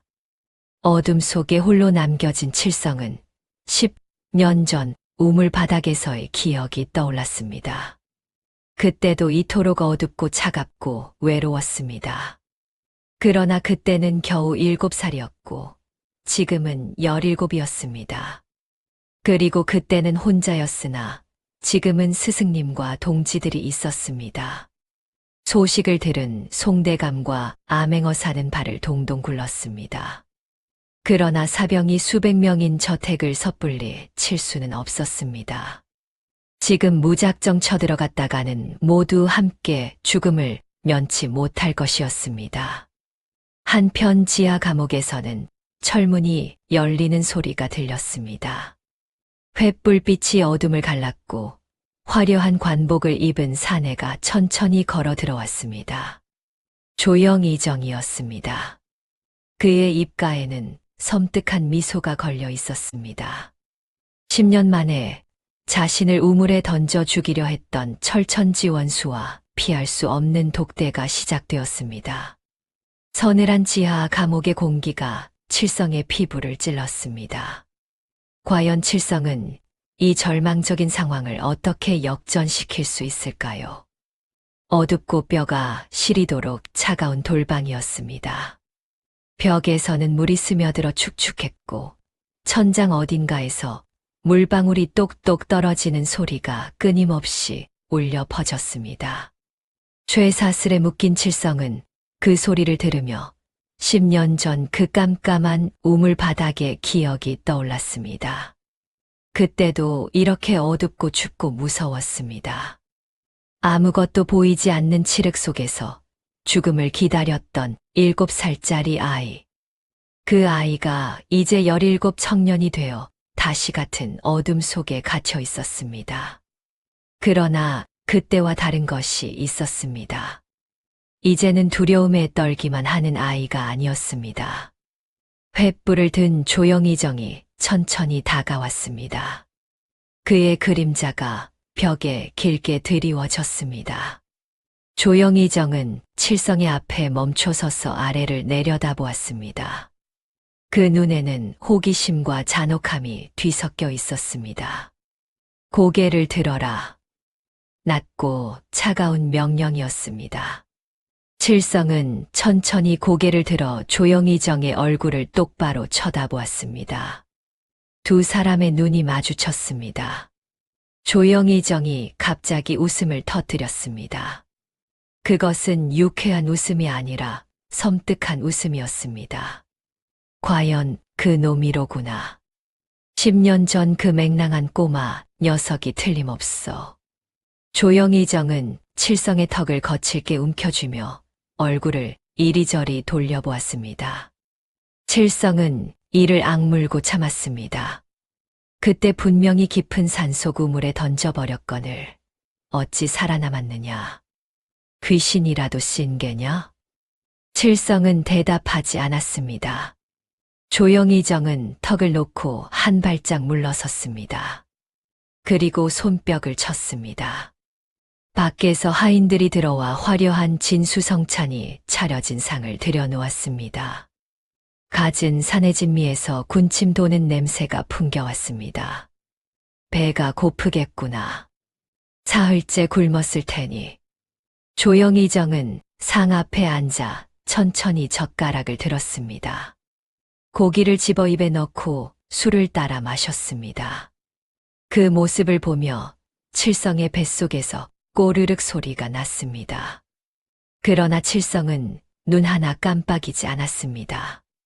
먹고 싶으냐? 내 앞에 무릎 꿇고 빌면 한 점 던져주마. 조영희정의 입가에 비웃음이 걸려 있었습니다. 그는 피 한 방울 묻히지 않고도 상대의 피를 말리는 잔혹한 심리전의 대가였습니다. 육신을 찢는 고문보다 이렇게 서서히 정신을 무너뜨리는 것이 더 효과적이라는 것을 알고 있었지요. 어둠 속에서 굶주리며 서서히 미쳐가는 것이 얼마나 고통스러운지 알고 있느냐? 조영희정이 뱀처럼 속삭였습니다. 물방울 떨어지는 소리가 끊임없이 귓가를 두드렸습니다. 똑, 똑, 똑. 그 소리가 점점 크게 느껴졌습니다. 사흘간 굶주린 몸은 한계에 다다르고 있었고 정신도 흐려지려 하였습니다. 그러나 칠성은 고개를 떨구지 않았습니다. 오히려 두 눈을 부릅뜨고 조영희정을 똑바로 쳐다보았습니다. 그 눈빛에는 흔들림이 없었습니다. 10년간 송대감 밑에서 갈고 닦은 심상의 경지가 그를 지탱하고 있었습니다. 조영희정은 칠성에 꺾이지 않는 눈빛에 묘한 불안감을 느꼈습니다. 어린 시절 자신을 역적이라 부르며 손가락질하던 그 눈빛이었습니다. 10년이 지났건만 그 눈빛은 여전히 서늘하고 날카로웠습니다. 조영희정은 자신도 모르게 한 발짝 뒤로 물러섰습니다. 며칠 더 굶기면 그 눈빛도 사라지겠지. 조영희정은 애써 태연한 척하며 밖으로 나갔습니다. 그리고 자신의 신복인 관상감 제조를 불러들였습니다. 관상감 제조는 조영희정의 얼굴을 제왕의 상으로 개조한 장본인이었습니다. 잠시 후 철문이 다시 열리고 수염이 허연 노인이 들어왔습니다. 관상감 제조였습니다. 그는 조영희정의 명을 받아 칠성이 정신을 놓았는지 확인하러 온 것이었습니다. 제조가 횃불을 들고 칠성의 앞에 섰습니다. 칠성의 얼굴을 살피려 고개를 숙이는 순간 칠성이 쉰 목소리로 입을 열었습니다. 제조 대감. 제조가 흠칫 놀랐습니다. 굶주림에 지쳐 정신이 나갔을 줄 알았는데 또렷한 목소리였습니다. 당신의 관상에 주인을 물어뜯고 스스로 파멸할 사냥개의 상이 짙게 배어 있소. 제조의 얼굴이 굳어졌습니다. 칠성은 제조의 눈을 정확히 응시하며 말을 이었습니다. 당신이 조대감의 얼굴을 찢어 제왕의 상을 만들었소. 그러나 억지로 만든 상은 부작용을 낳는 법이오. 이미 안에서부터 썩어 들어가고 있지 않소. 제조의 눈이 크게 떠졌습니다. 그것은 아무도 모르는 비밀이었습니다. 조영희정의 얼굴에 새긴 상처가 덧나기 시작했고 아무리 약을 발라도 낫지 않고 있었습니다. 제조는 이 사실을 발설하면 목이 달아날 것을 알기에 함구하고 있었던 것입니다. 어찌 그것을. 제조의 목소리가 떨렸습니다. 칠성은 숨을 고르며 말을 이었습니다. 그뿐이 아니오. 당신은 매일 밤 악몽에 시달리고 있소. 자신이 처형당하는 꿈, 목이 달아나는 꿈을 꾸고 있지 않소. 남몰래 식은땀에 젖어 깨어나는 밤이 얼마나 많았소. 제조의 얼굴이 사색이 되었습니다. 어찌 이 젊은이가 자신의 속마음까지 꿰뚫어 보고 있단 말인가요? 제조는 다리가 후들거려 그 자리에 주저앉고 말았습니다. 칠성은 이 순간을 놓치지 않았습니다. 목숨을 건 심리 설득을 펼쳐야 할 때였습니다. 제조 대감, 잘 들으시오. 조영희정은 왕좌에 오르면 가장 먼저 당신을 제거할 것이오. 제조의 눈이 흔들렸습니다. 칠성은 쉰 목소리로 계속 말했습니다. 생각해 보시오. 당신은 조대감의 가장 큰 비밀을 알고 있는 자요. 그의 얼굴이 가짜 제왕의 상임을, 탕약의 독을 타고 있음을 당신만큼 잘 아는 자가 어디 있겠소.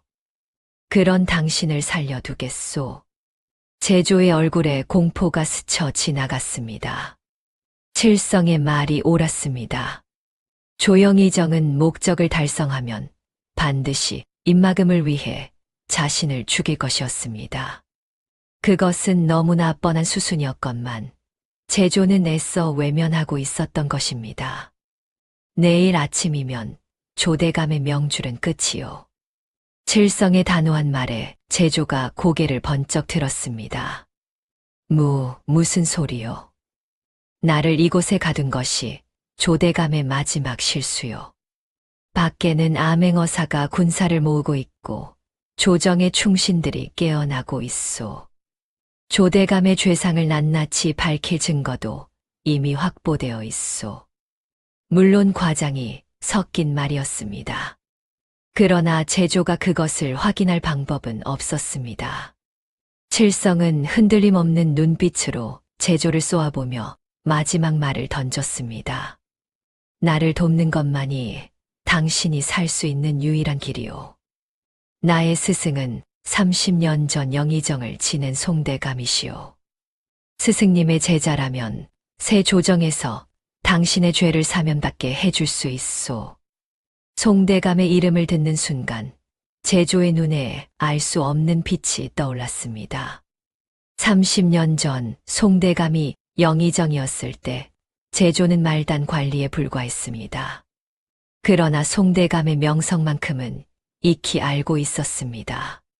청렴하고 정의로우며 약속을 반드시 지키는 분이라는 것을. 제조의 마음이 거칠게 흔들리기 시작했습니다. 조영의정을 따르면 언젠가 입막음 당할 것이 분명했습니다. 그러나 이 젊은이의 말대로 편을 바꾸면 살 길이 열릴지도 몰랐습니다. 정령 송대감이 살아 계시단 말이오? 제조의 목소리가 떨렸습니다. 칠성은 고개를 끄덕였습니다. 스승님께서는 10년간 나를 가르치셨소. 내일 아침 모든 것이 끝나면 스승님께서 친히 당신의 선처를 주청하실 것이요. 그러나 당신이 나를 돕지 않는다면 당신 역시 조대감과 함께 역적으로 처형될 것이요.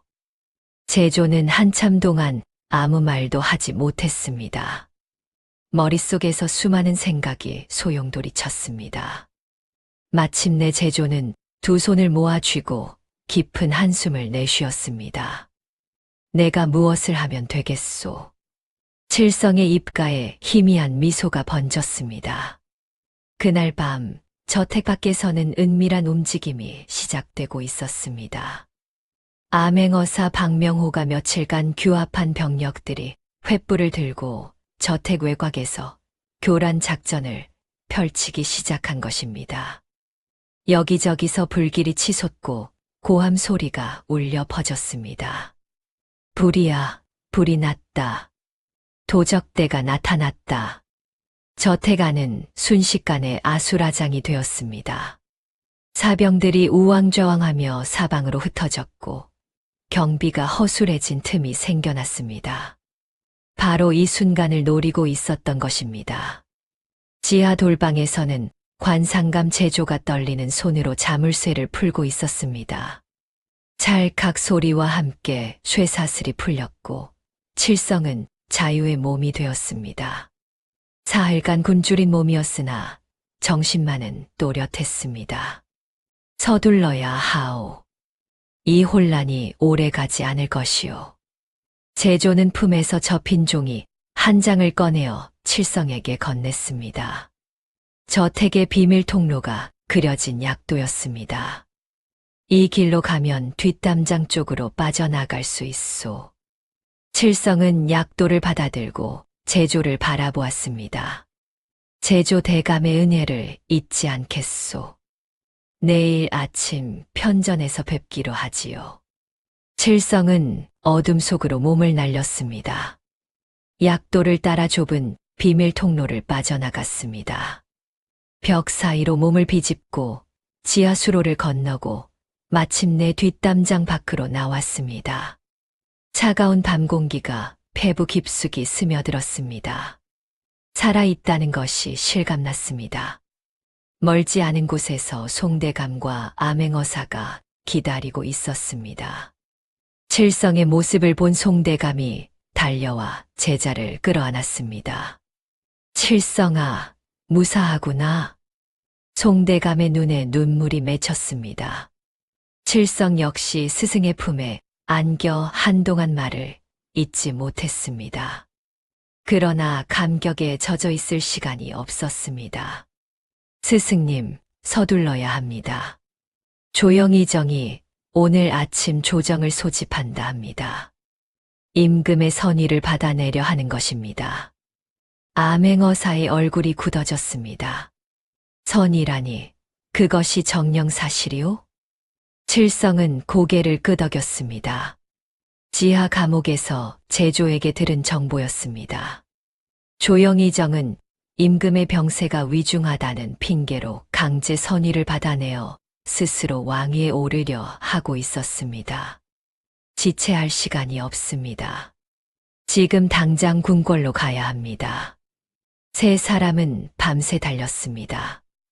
똥이틀 무렵 마침내 궁궐 앞에 도착하였습니다. 그러나 궁궐의 문은 굳게 닫혀 있었고 조영희정의 사병들이 삼엄하게 지키고 있었습니다. 암행어사의 마패로도 들어갈 수 없습니다. 저들은 조영희정의 명만 따르고 있습니다. 암행어사가 이를 갈았습니다. 바로 그때 저 멀리서 말발굽 소리가 들려왔습니다. 고개를 돌려보니 갑옷을 입은 기마대가 달려오고 있었습니다. 그 선두에는 낯익은 얼굴이 있었습니다. 스승님, 기마대를 이끌고 온 이는 송대감의 옛 제자 중 한 명인 병조참판이었습니다. 암행어사가 며칠 전에 은밀히 연락을 취해둔 것이었습니다. 소인이 늦지 않았습니까? 병조참판은 말에서 내려 송대감 앞에 무릎을 꿇었습니다. 송대감은 그를 부축하여 일으켰습니다. 아니다. 제때 와주었구나. 병조참판이 이끌고 온 병력은 300명이었습니다. 많은 수는 아니었으나 궁궐문을 열기에는 충분했습니다. 암행어사가 높이 마패를 들어 올리며 외쳤습니다. 어명이시다. 문을 열어라. 조영희정의 사병들이 동요하기 시작했습니다. 암행어사의 마패는 곧 임금의 명령이었습니다. 함부로 막았다가는 역적이 될 수 있었습니다. 사병들 사이에서 망설임이 번졌고 그 틈을 타서 병조참판의 군사들이 밀어붙였습니다. 마침내 궁궐문이 열렸습니다. 칠성과 송대감, 암행어사가 앞장서서 편전을 향해 달려갔습니다. 편전 안에서는 조영희정이 자신의 계획을 실행에 옮기려 하고 있었습니다. 대신들이 늘어선 가운데 병풍 뒤에서 가쁜 숨을 몰아쉬는 임금이 억지로 끌려 나와 있었습니다. 얼굴은 창백했고 몸은 바람에도 쓰러질 듯 비틀거렸습니다. 석 달간 독에 시달린 임금은 이미 생사의 기로에 서 있었습니다. 전하, 용체가 편치 않으시니 보위를 물려주시고 편히 요양하시옵소서. 조영희정이 공손한 척 아뢰었으나 그 눈에는 야욕이 불타고 있었습니다. 대신들 중 일부는 고개를 숙인 채 침묵하고 있었고 일부는 조영희정의 편에 서서 맞장구를 쳤습니다. 그러하옵니다, 전하. 옥체를 보존하시는 것이 나라를 위하는 길이옵니다. 임금은 억지로 붙잡혀 있는 상태에서 아무 말도 하지 못했습니다. 옥새가 담긴 함이 임금 앞에 놓였고 조영희정의 손이 그것을 향해 뻗어갔습니다. 바로 그 순간이었습니다. 어명 없이 편전을 닫을 수 없다. 천둥 같은 호통 소리와 함께 편전의 문이 활짝 열렸습니다. 모든 시선이 문 쪽으로 쏠렸습니다. 그곳에 암행어사가 마패를 높이 들고 서 있었습니다. 그 뒤로 백발의 송대감과 절뚝거리며 걷는 칠성이 위풍당당하게 편전 안으로 들어섰습니다. 조영희정의 얼굴이 경악으로 일그러졌습니다. 분명히 지하 감옥에 가둬두었던 놈이 어찌 여기에 있단 말인가. 그리고 저 백발 노인은 30년 전에 죽은 줄 알았던 송대감이 아닌가. 저놈들을 당장 끌어내라. 조영희정이 발악하며 외쳤습니다. 그러나 편전 안의 군사들은 움직이지 않았습니다. 암행어사의 마패 앞에서 함부로 움직였다가는 역적이 될 판이었습니다. 병풍 뒤에서 신음하던 임금이 송대감의 모습을 보고는 눈을 크게 떴습니다. 그리고 믿을 수 없다는 듯 버선발로 비틀거리며 앞으로 나왔습니다. 스승님이시옵니까? 임금의 눈에서 눈물이 흘러내렸습니다. 어린 시절 자신에게 그를 가르쳐 주었던 스승, 30년 전 역모에 휘말려 사라졌다던 그 스승이 눈앞에 서 있었습니다. 전하, 신이 돌아왔사옵니다. 송대감이 무릎을 꿇고 절을 올렸습니다. 임금은 송대감에게 다가가 그 손을 붙잡았습니다. 뼈만 앙상하게 남은 손이었습니다. 스승님이 살아 계셨군요. 살아 계셨어. 임금은 오열하기 시작했습니다. 30년간 억눌러왔던 슬픔이 한꺼번에 터져 나오는 듯 했습니다. 조영희정은 사태가 불리하게 돌아가는 것을 느꼈습니다. 그는 얼굴을 붉히며 소리쳤습니다. 저 역적 무리를 당장 끌어내라. 30년 전의 역적이 감히 대전에 나타나다니. 그때 칠성이 한 발짝 앞으로 나섰습니다. 다리에서는 아직 피가 배어나오고 있었으나 그 눈빛만큼은 형형하게 빛나고 있었습니다. 칠성은 천천히 손을 들어 조영희정을 똑바로 가리켰습니다. 전하, 칠성의 쩌렁쩌렁한 목소리가 대전에 울려 퍼졌습니다. 저 자의 얼굴을 보시옵소서. 저 자는 임금의 자리를 탐는 역적이 될 상이옵니다.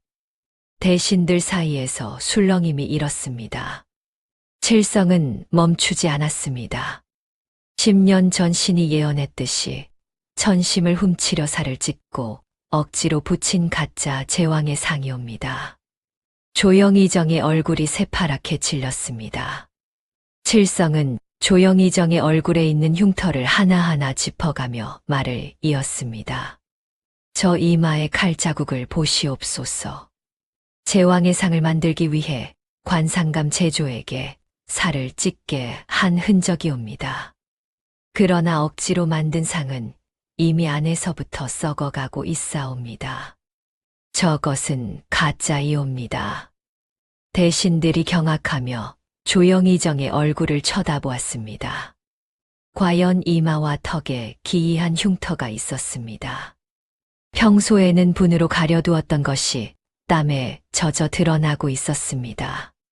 가짜 상으로 전하의 눈을 가리고 탕약에 교묘히 독을 타서 천심을 거스르려 한 짐승이 바로 저 자이옵니다. 임금의 눈이 분노로 이글거렸습니다. 조영희정은 발을 동동 구르며 외쳤습니다. 헛소리다. 증거도 없는 무당 같은 소리를 누가 믿겠느냐. 조영희정은 득이양양한 표정을 지으며 소리쳤습니다. 관상감 제조를 당장 불러들여라. 제조가 저 요망한 놈들의 거짓을 밝혀줄 것이다. 그 순간 편전의 모든 시선이 문 쪽으로 쏠렸습니다. 과연 관상감 제조는 어떤 선택을 할 것인가? 조영희정의 마지막 희망인 그가 어떤 말을 할 것인가? 숨 막히는 정막이 편전을 뒤덮었습니다. 굳게 닫혀있던 편전의 옆문이 천천히 열렸습니다. 모든 시선이 그곳으로 쏠렸습니다. 무거운 발걸음 소리와 함께 관상감 제조가 모습을 드러냈습니다. 허연 수염에 깊이 패인 주름. 그러나 그 눈빛은 묘하게 흔들리고 있었습니다. 조영희정의 얼굴에 안도의 빛이 떠올랐습니다. 자신의 가장 오래된 신복이자 비밀을 함께 나눈 동지가 나타났으니 이제 저 건방진 놈들의 입을 막을 수 있으리라 여겼습니다. 제조, 어서 오너라.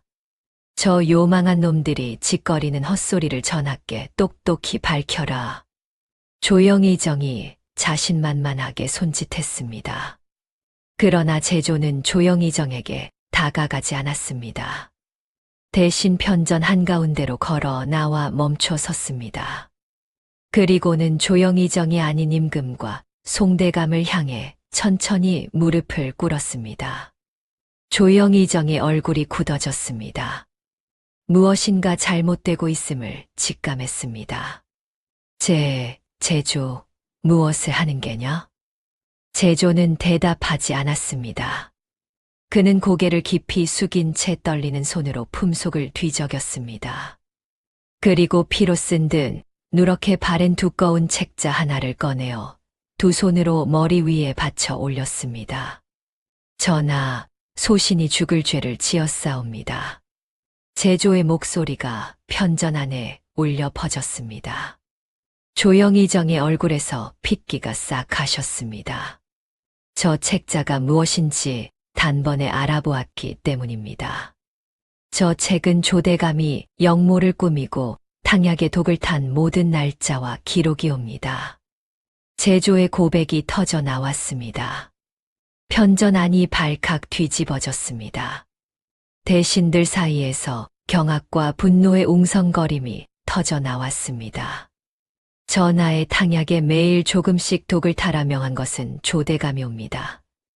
처음에는 겁이 나서 거절하려 하였사오나 조대감이 소신의 가족을 볼모로 협박하였사옵니다. 제조는 엎드려 절을 하며 오열했습니다. 소신은 살고 싶은 마음에 그 명을 따랐사옵니다. 그러나 더 이상은 양심의 가책을 견딜 수가 없었사옵니다. 부디 소신의 목을 베시되 저 역정만은 반드시 처단하여 주시옵소서. 조영희정은 벼락을 맞은 듯 비틀거렸습니다. 가장 믿었던 신복에게서 나온 치명적인 배신이었습니다. 10년을 함께하며 온갖 비밀을 공유했던 자가 자신을 역적으로 모는 증거를 들고 나타난 것입니다. 네, 이놈, 감히 이 조모에게 배신을. 조영희정이 이를 갈며 제조에게 달려들려 했습니다. 그러나 금군들이 앞을 막아섰습니다. 이미 대세는 기울어 있었습니다. 임금이 떨리는 손으로 그 책자를 받아들었습니다. 노승지가 임금을 대신하여 책자를 펼쳐 읽기 시작했습니다.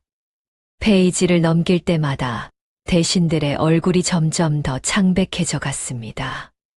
3월 초사흘 탕약에 부자 가루 한 돈을 넣으라 명함. 3월 초닷새 탕약에 비상 반푼을 넣으라 명함. 날짜별로 얼마만큼의 독을 탕약에 넣었는지가 상세히 기록되어 있었습니다. 그뿐만이 아니었습니다. 조영희정이 뇌물을 받은 내역, 관직을 팔아먹은 기록, 반대파, 대신들을 모함하여 숙청한 과정까지 낱낱이 적혀 있었습니다. 임금의 얼굴이 분노로 시뻘겋게 달아올랐습니다. 온몸이 부들부들 떨렸습니다. 병약한 몸이었으나 분노가 힘을 주었습니다. 조모. 임금의 목소리가 편전을 가득 채웠습니다. 신하들이 일제히 고개를 숙였습니다. 과인을 독살하려 하였느냐? 감히 과인의 목숨을 노리고 과인의 자리를 탐하였단 말이냐? 조영희정은 무릎이 꺾이며 바닥에 주저앉았습니다. 그러나 그는 아직 포기하지 않았습니다. 전하, 이것은 모함이옵니다. 저 제조가 거짓 증거를 꾸며낸 것이옵니다. 신은 결백하옵니다. 조영희정은 기어가듯 임금 앞으로 다가갔습니다. 그러나 송대감이 앞을 막아섰습니다. 조대감. 송대감의 목소리는 낮았으나 위험이 서려 있었습니다. 30년 전 대감은 이 늙은이를 영모로 몰아 죽이려 하였소. 그때 대감이 꾸며낸 거짓 증거가 얼마나 정교하였는지 이 늙은이는 뼈저리게 기억하고 있소. 송대감은 품에서 누렇게 바랜 문서 하나를 꺼내 들었습니다. 이것은 30년 전 대감이 이 늙은이를 모함하기 위해 만든 거짓 문서요. 대감의 글씨체가 고스란히 남아있소. 필적이 일치함을 대조해보면 모든 것이 밝혀질 것이요. 칠성이 앞으로 나서며 말을 이었습니다. 전하, 저 자의 관상을 다시 한번 보시옵소서. 10년 전 신이 보았던 역적의 상이 이제 완연히 드러나고 있사옵니다. 대신들의 시선이 일제히 조영희정의 얼굴로 쏠렸습니다. 과연 칠성의 말대로 조영희정의 얼굴에는 기이한 변화가 일어나고 있었습니다. 이마에 억지로 새긴 흉터가 붉게 부어올라 골기 시작했고 분으로 가렸던 상처들이 흉측하게 드러나고 있었습니다. 마치 가면이 벗겨지듯 가짜 제왕의 상이 무너져 내리고 있었습니다. 칠성이 말하였습니다. 목이 달아날 흉상. 10년 전 신이 예언한 그대로이옵니다. 그 말에 조영희정은 완전히 이성을 잃고 말았습니다.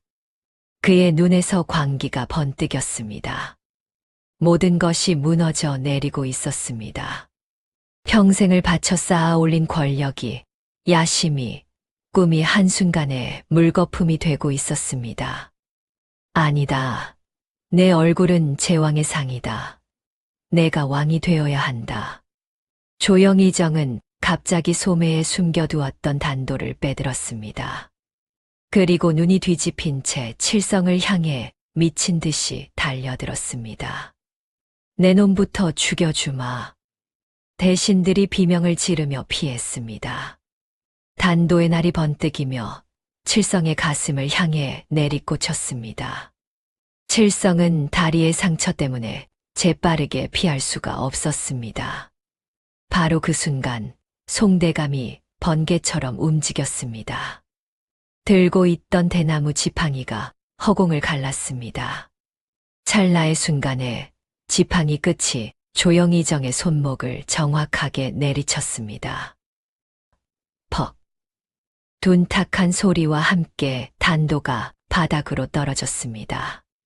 조영희정은 손목을 부여잡고 비명을 질렀습니다.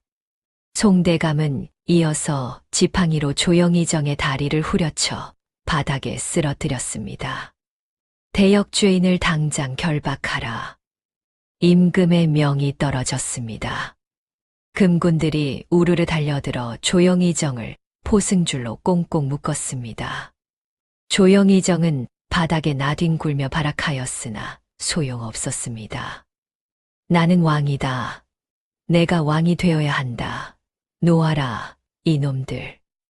그러나 그의 절규는 공허하게 울릴 뿐이었습니다. 금군들이 그를 질질 끌고 편전 밖으로 나갔습니다. 임금은 대노하여 명을 내렸습니다.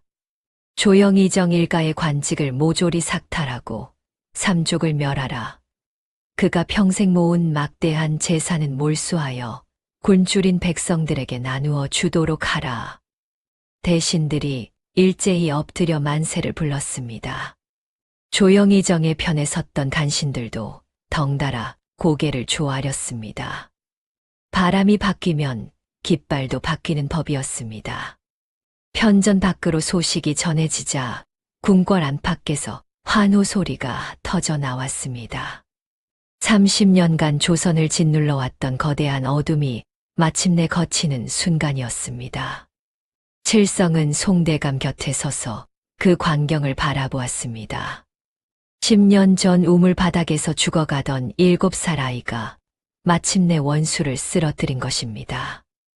그러나 이상하게도 가슴 한편이 허전했습니다.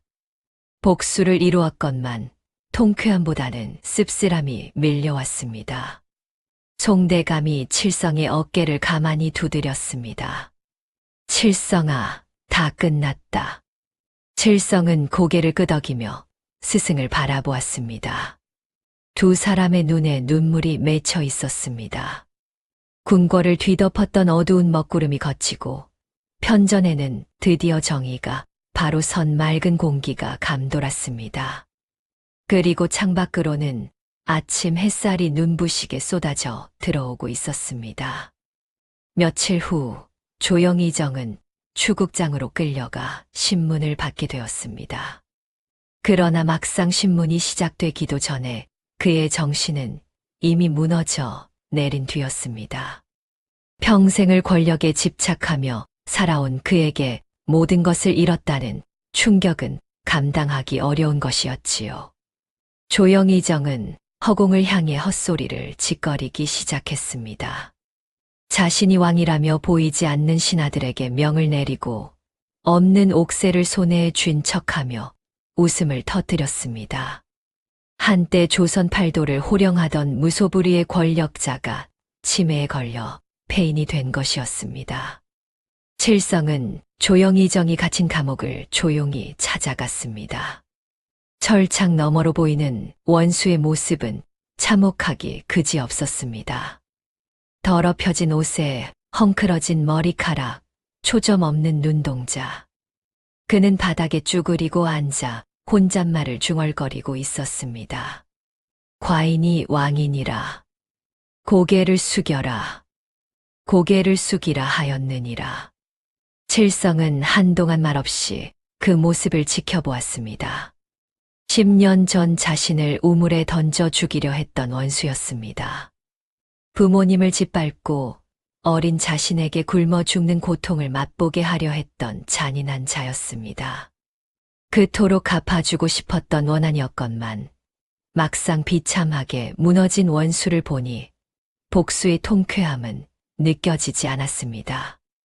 대신 가슴 깊은 곳에서 알 수 없는 연민이 피어올랐습니다.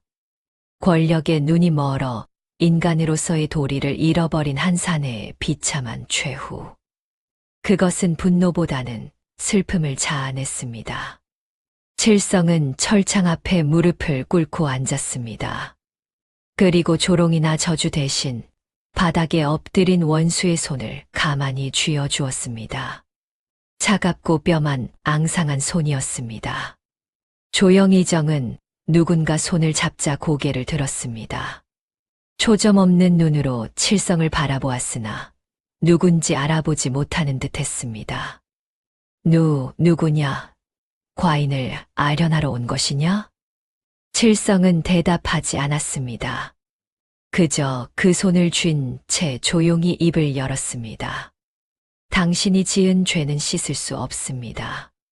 수많은 사람들의 목숨을 앗아갔고 나라를 병들게 하였습니다. 그 죄값은 반드시 치러야 할 것입니다. 칠성은 잠시 말을 멈추었다가 다시 이었습니다.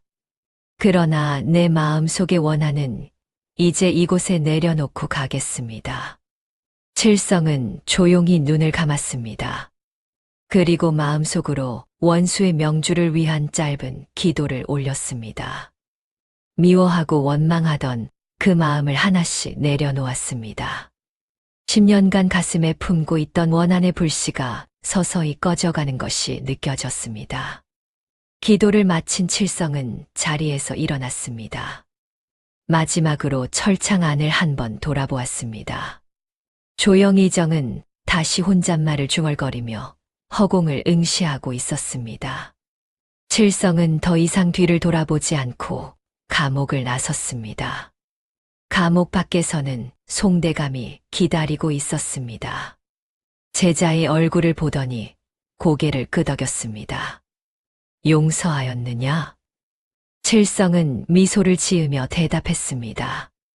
원한을 품고 사는 것은 독을 마시며 상대가 죽기를 바라는 것과 같다고 스승님께서 가르쳐 주셨습니다. 이제야 그 말씀의 뜻을 알겠습니다. 송대감은 제자의 어깨를 두드렸습니다. 그 눈에 자랑스러움이 가득 담겨 있었습니다. 다음 날 칠성과 송대감은 편전에 불려갔습니다. 임금은 건강을 많이 회복한 모습이었습니다. 독을 끊고 좋은 약을 쓴 덕분에 얼굴에 혈색이 돌기 시작했습니다. 임금은 송대감을 보자 용상에서 내려와 두 손을 붙잡았습니다. 스승님, 30년간 고초가 이만저만이 아니셨을 터인데 이제라도 돌아오셨으니 과인이 그 한을 풀어드리겠습니다. 임금은 송대감에게 영의정의 자리를 다시 내리려 하였습니다. 30년 전 억울하게 빼앗긴 자리를 돌려주려는 것이었지요. 그러나 송대감은 공손히 사양하였습니다. 전하의 은혜는 산보다 높고 바다보다 깊사오나 신은 이미 늙고 병든 몸이옵니다. 조정의 중책을 감당하기 어렵사옵니다. 임금은 아쉬워하며 그렇다면 편히 쉴 수 있는 저택이라도 하사하겠다고 하였습니다. 그러나 송대감은 이마저도 정중히 거절하였습니다.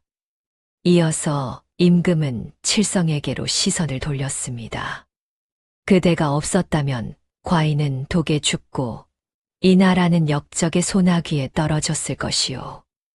그대의 공을 어찌 갚아야 할지 모르겠소. 임금은 칠성에게 종이품의 높은 벼슬과 한양 한복판의 고대광실 기와집을 하사하려 하였습니다. 일개 소장농의 아들이 하루아침에 고위 관직에 오르는 영광이었습니다. 그러나 칠성은 송대감을 바라보았습니다. 두 사람은 눈빛으로 대화를 나누었습니다. 말하지 않아도 서로의 마음을 알 수 있었습니다. 10년을 함께하며 쌓아 올린 사제 사이의 깊은 유대였습니다. 두 사람은 나란히 임금 앞에 무릎을 꿇었습니다. 그리고 정중히 관복을 벗어 바닥에 내려놓았습니다. 전하, 송대감이 입을 열었습니다. 신들의 자리는 이 높고 화려한 궁궐이 아니라 차가운 흙바닥에서 땀 흘리는 백성들 곁이옵니다. 칠성이 뒤를 이었습니다. 신은 어릴 적부터 남의 얼굴에서 운명을 읽는 재주가 있었사옵니다. 그러나 그 재주 때문에 손가락질을 받고 죽을 고비를 넘기기도 하였사옵니다. 이제 신은 그 재주를 권력이나 부귀를 위해서가 아니라 상처받은 이들의 마음을 어루만지는 데 쓰고자 하옵니다. 임금은 두 사람의 간청을 듣고 깊은 감동에 젖었습니다. 부귀영화를 마다하고 백성들 곁으로 돌아가겠다는 그 뜻이 얼마나 고귀한 것인지 알았기 때문입니다. 진정 그것이 두 분의 뜻이요? 송대감과 칠성은 고개를 끄덕였습니다. 임금은 눈시울을 붉히며 두 사람의 손을 붙잡았습니다. 과인이 억지로 붙잡을 수는 없겠소. 그러나 두 분이 필요할 때면 언제든 과인을 찾아오시오. 과인은 두 분을 영원히 잊지 않을 것이오. 며칠 뒤 궁궐문이 열리고 허름한 보부상 복장에 보찜 하나만 맨 두 사람이 유유히 걸어 나왔습니다. 송대감과 칠성이었습니다.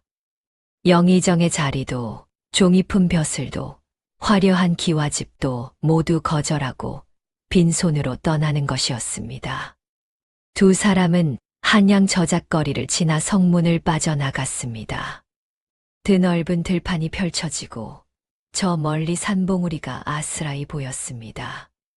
봄바람이 불어와 두 사람의 옷깃을 스쳤습니다. 스승님, 이제 어디로 가시렵니까? 칠성이 물었습니다. 송대감은 미소를 지으며 대답했습니다. 발길 닿는 대로 가면 되지 않겠느냐. 세상은 넓고 우리를 기다리는 이들이 많을 것이다. 두 사람은 나란히 시골길을 걸었습니다. 해는 중천에 떠 있었고 길가에는 이름 모를 들꽃들이 피어 있었습니다. 얼마쯤 걸었을까요? 길가 나무 그늘 아래에서 희미한 울음소리가 들려왔습니다. 칠성이 발걸음을 멈추고 소리 나는 쪽을 바라보았습니다. 흙투성이가 된 채 쪼그리고 앉아 우는 꼬마 아이가 보였습니다. 대여섯 살쯤 되어 보이는 남자아이였습니다. 칠성은 천천히 아이에게 다가갔습니다. 아이는 낯선 사람이 다가오자 겁에 질려 더 크게 울었습니다. 무서워하지 마라. 내가 해치지 않마. 칠성은 아이 앞에 무릎을 꿇고 앉았습니다. 그리고 소매로 아이의 눈물을 닦아주었습니다. 아이는 울음을 멈추고 칠성을 올려다보았습니다. 왜 울고 있느냐? 무슨 일이 있었느냐? 아이는 한참 동안 말을 하지 못하다가 겨우 입을 열었습니다.